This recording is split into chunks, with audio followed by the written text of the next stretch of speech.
Patriot Act and the Real ID card. You voted against it. There are a few that join you. You've been outspoken against the Real ID and the Patriot Act. Why is that? Well, because it undermines civil liberties, and the Real ID is a national ID card. A lot of conservatives supported the Real ID card because it was promoted as, that's how we're going to keep out the illegal aliens. Right. But once again, why register law-abiding American citizens if it's the illegals that are coming in or a terrorist coming in? Do you think they'll either use the law and obey the law or abide by it and get in, or just disapprove of it? But this Real ID, although it's done through the state driver's license, is really nationalized, and we're very fortunate. That's another example of how the people are waking up. Several states now have voted to reject this whole idea of accepting the national ID under threat that they will lose some government funding, federal government funding. So that is very encouraging. And but the Real ID is a national ID card. It means that eventually, if we let this go, we will be showing our papers for every single thing we do. And you know, some people say, "Oh no, we don't want a national ID card. We want to have just ID cards and all for the illegals." Yeah, but how do you do that? And what if you look like you might be an illegal? You better be able to prove you're not an illegal. So therefore, you have to have some type of a documentation. It's really just a lot of scare tactics. A lot of what government does, regardless of whether it's the emphasis of the potential danger, say, of a Saddam Hussein or an Ahmadinejad, or potential terrorists, or poverty, or even environmental concerns. It's always scare the people, terrorize the people, and then they'll succumb to the government taking care of them. Right. And of course, that raises the question of the wisdom. You know, reminds us of the wisdom of Franklin, who said, you know, if people start giving up their liberties for the sake of security, the ultimate result then is going to be that we'll have neither. We cannot continue to rely only on our military in order to achieve the national security objectives that we've set. We've got to have a civilian national security force that's just as powerful, just as strong, just as well funded.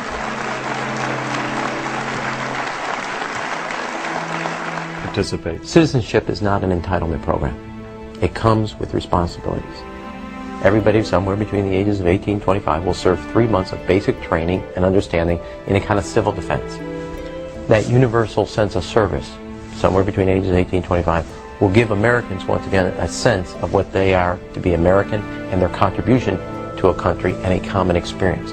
And you look at World War II, and that was a draft, but this is not a draft, it's a universal service.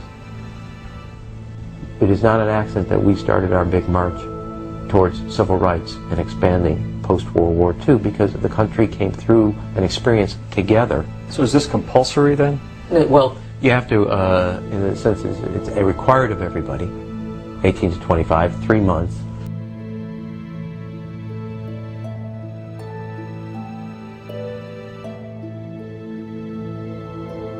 The overlords of the New World Order are now aggressively pushing for a worldwide one-child policy. The Chinese one-child policy was phased in gradually. In the 60s, when it began, you only had to pay a tax penalty. Only later did they imprison you if you had more than one child. Now the exact same proposals to penalize couples who have more than one child are being made in the United States, England, and Europe. In the push to reduce global warming, children, according to some, are the new culprits. A think tank in the UK says too many kids are what's making the planet worse, saying large families, anything over 2 children really, should be frowned upon as an environmental no-no, akin to not reusing your plastic bags, driving one of those big gas-guzzling cars, taking long trips overseas. The UK, in fact, has negative growth. I think Canada does too. That still, families in our rich countries shouldn't have more than 2 kids. The eugenics movement has now shaken off much of its Nazi baggage and is using people's legitimate concern about the environment as a cloak to conceal their real agenda. Everyone wants to breathe clean air and have good water, But the controllers of the environmental movement have done nothing but co-opt people's concerns and parlay it into support for global policies that further destabilize the third world and create untold misery. Phony environmental and conservation groups are now the biggest private landowners in the world.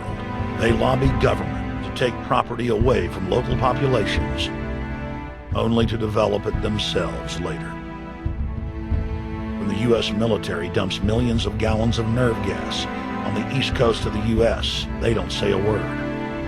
The corporate elite of the planet intensified their push for a global taxation system with a year-long buildup of the live earth hysteria held on July 7th, 2007 on 7 continents. World leaders announced that saving the earth was the new organizing principle for humanity and hailed it as the planet's new religion. They claimed that CO2, which plants breathe, was killing the earth, and that we must reduce the number of children we have to curtail our carbon footprint. Countries across the world marked the day by passing new carbon tax schemes and raising taxes on gasoline, natural gas, and electricity. It is a scientific fact that the sun is the main driver of planetary climate, and the measurements are clear. The sun is becoming hotter, brighter. It has been slowly increasing thermal output in the last 100 years, causing warming not just on Earth, but throughout the solar system. But the scientific facts and even the order of the planets didn't matter to one of the chief organizers of Live Earth, David Mayer de Rothschild, heir to the British arm of the Rothschild fortune, when we spoke to him.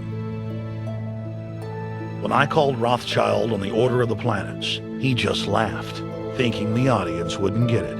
He continued to count on the population's ignorance and claimed the global warming lobby has nothing to do with carbon taxes. I guess he hadn't spoken with his good personal friend, Al Gore. Global warming, the time for debate is over. I think what you have to realize is that being environmentally sensitive and making money aren't mutually exclusive. There's a lot of money to be made in addressing this issue. But you guys are gobbling up all the world's concern to just simply line your pockets and make kids read your book in schools and do all this. It's a business, just like you said, Rothschild. It's not. Do you think I make any money out of this? It's the same thing. It's the same thing your your money-changing ancestors did. They're in Germany, Red Shield, and I'm calling you out, Red Shield. We know it's a scam. A pollution-based tax system, principally CO2.